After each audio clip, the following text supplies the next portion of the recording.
Welcome to Entertainment Mid-Afternoon with your hosts, Megan, and not Megan. Today we will be discussing Kate Chopin, the honey badger of American literature.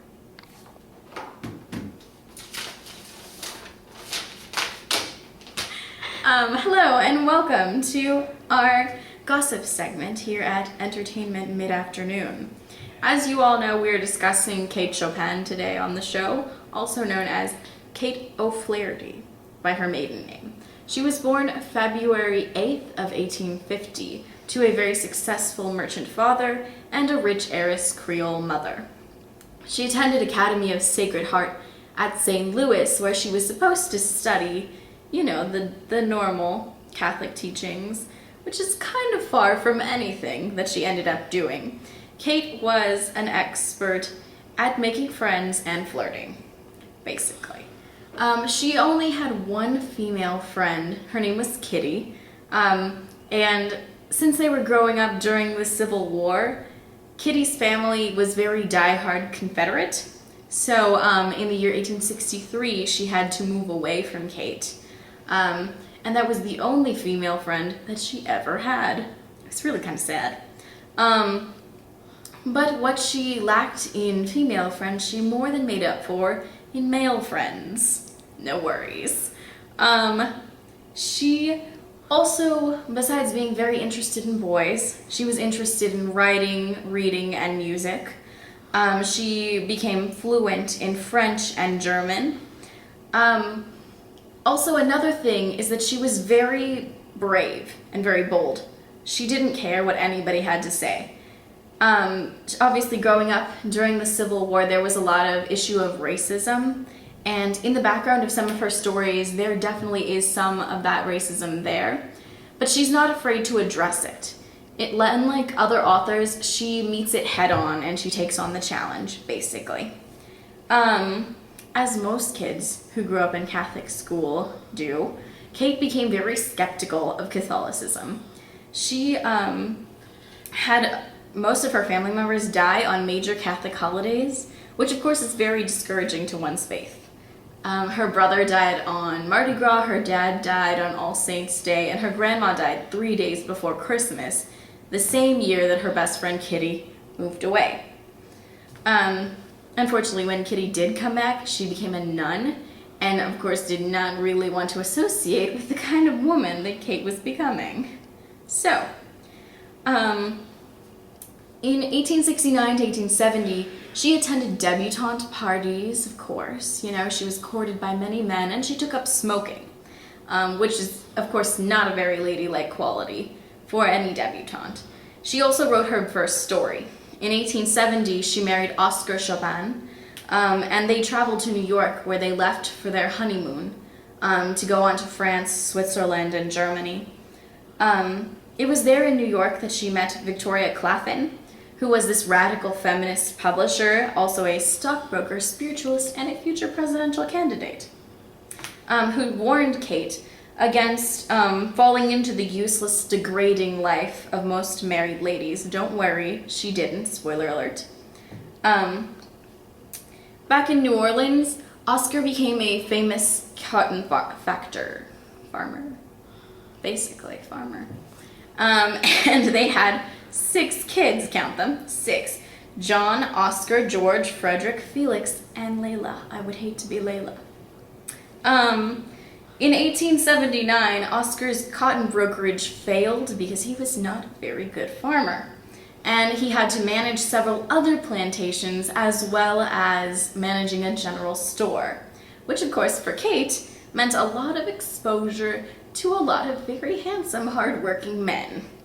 While she was married, she of course did not pursue that because of course she's a lady, but in 1882, when Oscar died of swamp fever, she was all over that. All over. She was great. Of course, she would also associate with the local common folk, and she had very many flings with people. Lots of people. Which kind of discouraged her against women of her class, along with the fact that she liked to smoke and she dressed in a very informal manner. But of course, her grace and charm kind of off-put that, and people couldn't help but try to befriend her because, you know, she was basically like the cool girl. Everybody wanted to be friends with Kate Chopin.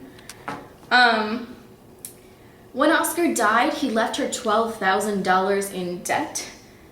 She stayed for 2 years and she managed his plantations and his store and took care of the kids. And then eventually she decided that she didn't want to deal with any of the debt. Like, she just didn't want any of it. So she moved back home, and her mom and dad, being rich, bailed her out, and she decided to live a very comfortable lifestyle. So she did. She was there for maybe like a year or two, and then her mom died, which was really sad, and she was super inconsolable. And her doctor friend, Dr. Kolbenheyer, who was actually the model for Dr. Mandelet in The Awakening, came over and he recommended to her that she take up biology and anthropology, like any good housewife should. So she started reading Huxley and Darwin and all those scientific things, and then he also recommended that she start writing fiction, which we all know she was very good at already. She started in 1888, and she began reading things like Maupassant and Sarah Orne Jr. and Mary E. Wilkins Freeman, who continued to be influences for her throughout her life. In 1890, she joined a social club. It was called the Wednesday Club, and it was run by T.S. Eliot's mom, Charlotte Stearns Eliot. Unfortunately, 2 years later, she decided to quit because she thought that the club was stupid. And so she quit and then continued to use the satire of club women in her books throughout her writing, especially in The Awakening, in the depiction of Mrs. Highcamp's daughter. In 1891 through 1897, she was a pillar of the community. She was a well-respected author, and she was published in very many magazines. However, then she published The Awakening in 1899. She was heavily censored for this because of her take on raw female sexuality. It conflicted with the standards of ladylike women at the time. Because of this, she was kicked out of the St. Louis Fine Arts Club, and she was very hurt. Because of this, she wrote very few publications afterwards. What she did write was a lot of children's novels, and she did take up coloring. She was a colorist, which basically means she filled in the color drawings of other illustrators in children's books. She was, however, very outspoken on female sexuality, and later in her life she became very unabashed by this. While some critics would criticize, because that's what critics do. While some critics would bash her for this and say, you know, oh, that's too much, that's not something that we're going to deal with right now, others praised her for it, although not very many at the time. She was not very well known, or not very nicely thought of after this. She spent 15 years writing 2 novels, over 100 sketches and short stories, all about people of mixed classes, because she liked to speak to the common folk as well as those on her own status. Usually they took place in Louisiana, although some of them did not. She's well summed up in a quote by Elizabeth Fox Genovese of Emory University, saying, "Kate was neither a feminist nor a suffragist. She said so. She was nonetheless a woman who took women extremely seriously. She never doubted the women's ability to be strong." Basically, she was out to do with her life whatever she wanted to do, and she wasn't going to let anybody stop her. This makes Kate Chopin basically the honey badger of American literature. Kate Chopin doesn't care. Kate Chopin doesn't give a fuck. And that's why we love her. Okay. Good mid-afternoon, ladies and gentlemen. I'm Megan, and I'm here to tell you what's in this week. Surprisingly, it's women's rights. We'll see how long this lasts, right, guys? The women's suffrage movement has been gaining momentum for the past few decades. The new it girls of this first wave of feminism happen to be Elizabeth Cady Stanton and Dorothy Day. Now, feminism, for those of you who aren't quite sure what this crazy idea is all about, it's about the educational, electoral, and employment rights of women.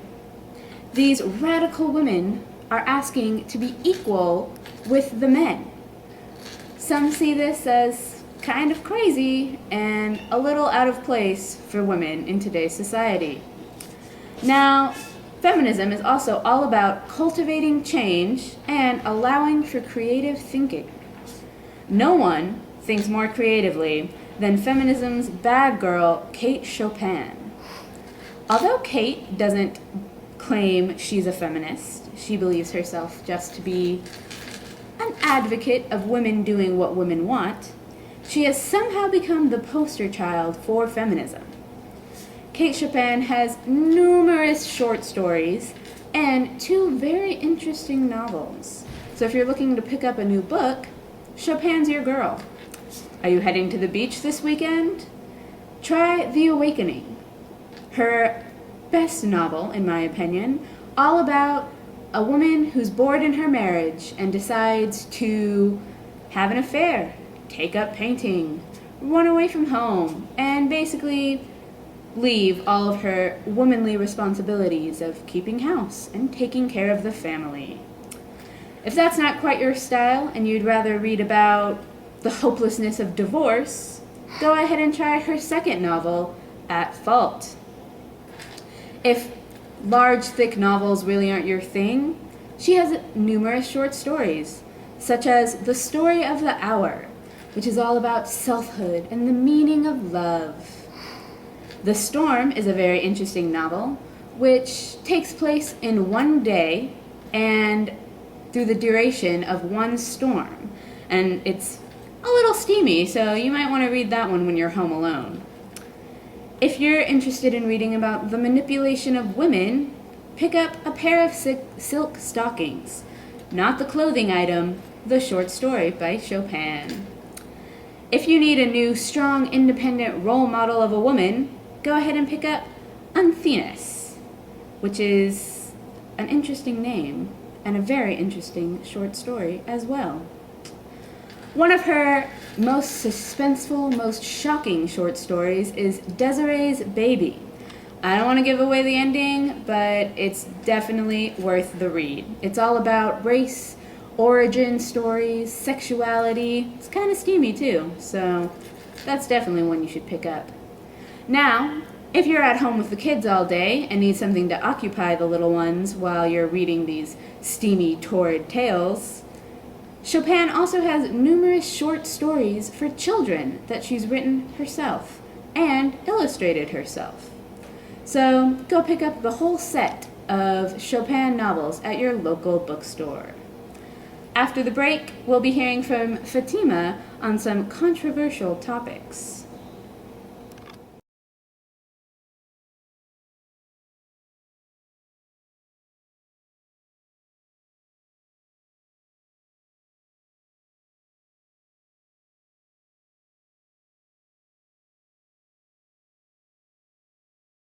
Kate Chopin was one of the most influential writers of her time. She wrote many works about feminism that took over headlines, won the hearts of many writers, and praise from even more fans. However, Chopin's popularity severely declined after the publication of The Awakening. The Awakening is a book that stars a young woman named Edna Pontier who chooses to leave her role in the heart of her home to pursue a life filled with passion. However, this passion led to situations that were sexual in nature and way out of society's comfort zone. Chopin's work dominated the headlines. However, this time it generated a lot more negative criticism than her previous work. Even writers who loved her traditional writing style and untraditional subject matter did not appreciate the extreme challenge of society that Chopin presented in The Awakening. Most writers, although they hated the subject matter, tried to see the beauty in Chopin's writing style. However, some journalists like Ulrich Johns actually appreciated The Awakening. Although her work was widely rejected at the time, there were journalists like Ulrich Johns who appreciated the beauty of her writing style and the content of The Awakening. His influence in literature circles and journalism allowed Chopin's work to actually go farther than it ever would have by itself. With the help of Ulrich Johns, Chopin influenced aspiring feminist writers such as Edith Wharton, Ellen Glasgow, Nella Larson, Marjorie Kinnan Rawlings, and Anne Ritchie, who contributed to feminist literature from the 1920s to the 1940s. Although Chopin's work wasn't appreciated in 1899, it was appreciated later on in the 1950s, 1970s, and 1980s. In 1952, there was a Chopin revival in which Chopin's work was praised as forward and beautiful, much like the way that Auric Johns appreciated her work when it was first released. This revival was sparked when a French translation of The Awakening, titled Edna, was praised in The Confident Years as one of the best works of all time. The second Chopin revival didn't occur until the 1970s and 1980s in America as the women's suffrage movement gained considerable momentum. People finally recognized the value in her literature, and her work was soon used as a textbook in survey courses across many universities. The Chopin revivals show the significance of the effect that society has on the perception of literature by the public. It further proves that the popularity of The Awakening was not only shaped by authorial creativity, but reader receptivity influenced by cultural configuration.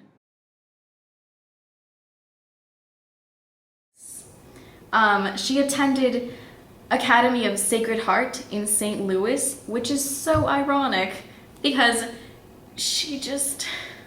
I don't know what to say about that. Okay. Writers, although they hated the subject matter, tried to see the beauty in Chopin's writing style.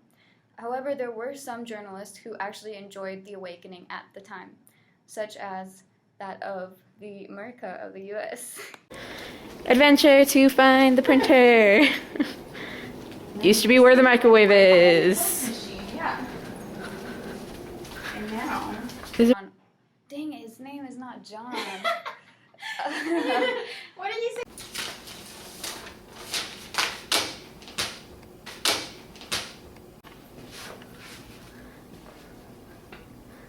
Whee!